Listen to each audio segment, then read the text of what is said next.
তোমরা কি লাগবো দর্শক? এই যে এই বাচ্চাদেরকে দেখছেন, তারা আসলে খুবই ভালো সবাই। আজকে আমাকে ভাই বলতেছে যে কে বলতেছে এই যে দাদা আমার ফুটবল লাগবে। আমি তো কে খেলবো, তুমি একা? না, আমাদের টিম আছে, দুইটা টিম আছে।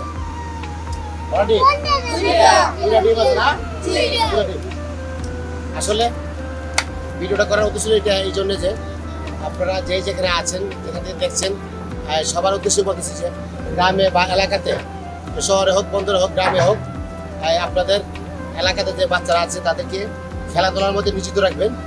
খেলাধুলার মধ্যে যদি নিয়োজিত রাখেন তাহলে বাচ্চারা খারাপ হবে না, তারা ভালো হবে। তারা পড়াশোনা করে, তোমরা পড়াশোনা করো না? তারা সবাই স্কুলে পড়ে, সবাই স্কুলে পড়ে। তুমি কোন ক্লাসে পড়ে? তুমি পড়ে ফোরে তুমি ফাইভে পড়ে।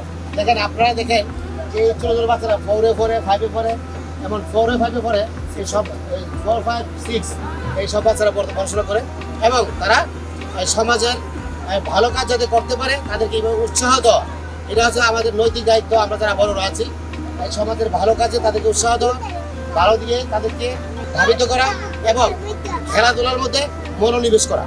কারণ খেলাধুলার মধ্যে মনোনিবেশ থাকে তাহলে এই বাচ্চাগুলি ভবিষ্যতে তারা শরীর স্বাস্থ্য ভালো থাকবে এবং মানসিকভাবে তারা প্রিপারেশন নিয়ে উঠবে যে আমরা খেলাধুলা পারি, খেলাধুলা করি এবং আমরা ভালো কাজের সাথে জড়িত আছি এবং ভালো কাজের সাথে জড়িত থাকবো ইনশাল্লাহ। এই তোমরা সবসময় খেলাধুলা করবো না, পড়াশোনার গ্যাপে তাই না?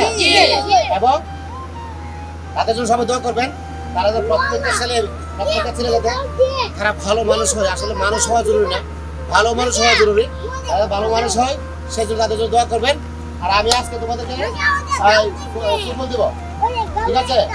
ফুটবল কটা লাগবে? একটা হবে, দুটা লাগবে? আচ্ছা ঠিক আছে, আমি আচ্ছা ঠিক আছে, দুইটা ফুটবল দেওয়া হবে। হ্যাঁ, তোমরা দুইটা ফুটবল হবে।